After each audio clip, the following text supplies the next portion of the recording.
ભારતમાં દર વર્ષે લાખો બાળકો કેર અને પ્રોટેક્શનના અભાવે 6 વર્ષની ઉંમરે પહોંચતા પહેલાં જ મૃત્યુ પામે છે અને જે જીવિત રહે છે તેઓ ઘણીવાર તેમની સંપૂર્ણ ક્ષમતા સુધી પહોંચવામાં નિષ્ફળ જાય છે કારણ કે તેઓને પૂરતું પોષણ, સંભાળ અને શીખવાની તકો મળતી નથી. ત્યારે ચેતના સંસ્થા દ્વારા ચાલતા પ્રોજેક્ટ વિદ્યા અંતર્ગત 3 થી 6 વર્ષના બાળકોને પૂર્વ પ્રાથમિક શિક્ષણની સાથે પોષણ અને આરોગ્યની પણ નિઃશુલ્કપણે તાલીમ આપવામાં આવી રહી છે. મારું નામ ધનિષ્ઠા છે. હું ચેતના સંસ્થામાં પ્રોગ્રામ ઓફિસર તરીકે કામ કરું છું અને ખાસ કરીને બાળકોની જન્મથી લઈને 5 વર્ષ સુધીના 6 વર્ષના બાળકોની શિક્ષણ, પોષણ અને સ્વાસ્થ્યના મુદ્દાઓ પર કામ કરું છું. છેલ્લા 7-8 વર્ષથી ચેતના સંસ્થા પૂર્વ પ્રાથમિક શિક્ષણ ઉપર ખાસ કરીને કામ કરે છે, જેનું મૂળ હેતુ છે ક્વોલિટી પ્રી સ્કૂલ એડ્યુકેશન યા ક્વોલિટી અર્લી ચાઇલ્ડહુડ એડ્યુકેશન બાળકને કેવી રીતે આપી શકાય, જેનાથી આગળ જઈને જે છે મેઇન સ્ટ્રીમ એડ્યુકેશનમાં એ સેટ થાય અને આપણું જે ડ્રોપ આઉટ છે એ ઓછું થાય, એ હેતુથી આપણે કામ કરીએ છીએ.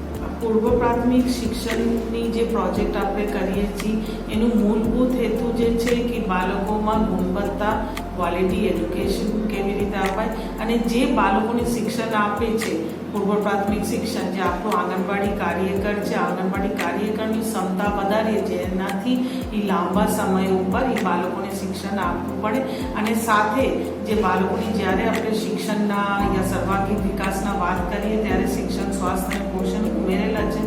એટલા માટે પેરેન્ટ્સની પણ આપણે કેવી રીતે કેપેસિટી બિલ્ડિંગ કરી જેનાથી બાળકોની મુદ્દાઓ પર વધારે રસ ધરાય અને સપોર્ટ કરી શકે. હજી સુધી 8 થી 10,000 બાળકોને આપણે ગુજરાત અને રાજસ્થાનમાં પૂર્વ પ્રાથમિક શિક્ષણના કામ સાથે જોડાઈ શકીએ છીએ. આ જે કામગીરી ચેતના સંસ્થાએ કરે છે એમાં જે રણનીતિ, જે સ્ટ્રેટેજીથી કરવામાં આવે છે કે આપણે જ્યારે બાળકના વાત કરીએ ખાલી બાળકની શિક્ષણ ઉપર મજબૂત કરી બાળકો સાથે કામ કરી સિવાયની પણ આપણે બીજી જે છે એ લોકો સાથે પણ કામ કરવું પડતું. આપણે જોવા જઈએ તો એક ત્રિભુજ મોડેલ જેવું છે જેમાં કેન્દ્રબિંદુ તો બાળક છે. કેન્દ્રબિંદુમાં બાળકને રાખીને જે બાળકને શિક્ષણ આપે છે, જે આંગણવાડી બહેનો છે, જે એ આંગણવાડી બહેનોને પૂર્વ પ્રાથમિક શિક્ષણ કેવી રીતે અપાય એના ઉપર તાલીમ અને કેપેસિટી બિલ્ડિંગ કરવામાં આવે છે. સાથે સાથે જે વાલીઓ છે, જે બાળકની વાલીઓ છે, એના માતા અને પિતાની પણ કે એટલું એને જાગૃત કરીએ કે એના બાળકની ઉંમર પ્રમાણે કેટલી આવવું જોઈએ, કેટલું છે, જેનાથી બાળક જ્યારે ઘરે જાય તો એનું અભ્યાસ પણ એક પેરેન્ટ્સ તરીકે એ કરી શકે છે.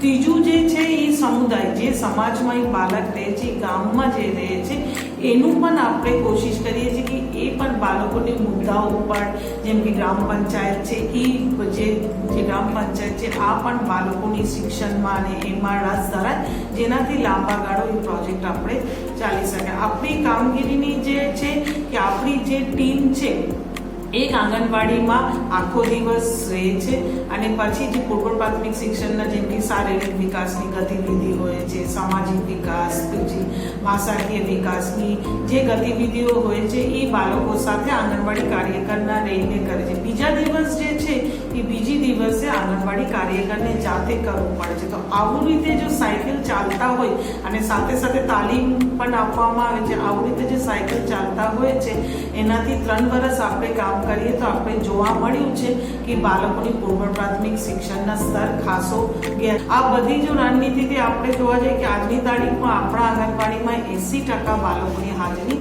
જોવા મળે છે.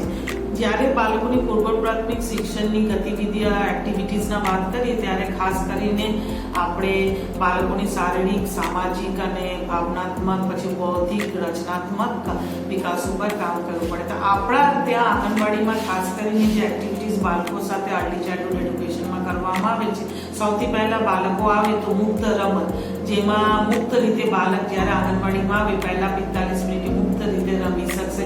પછી પ્રાર્થના યા બાલગીતમાં પણ જે છે બાળકોને ઊભા રહીને અને બેસી રહીને બાલગીત. પછી જે છે એક્ટિવિટીઝ છે શારીરિક વિકાસમાં, જેમાં મોટા સ્નાયુની વિકાસ હોય, જેમાં સંગીત ખુરશી હોય, ડેડકા દોડ હોય, રસ્સી ઉપર, બેલેન્સિંગ ગેમ એવી રીતે હોય છે.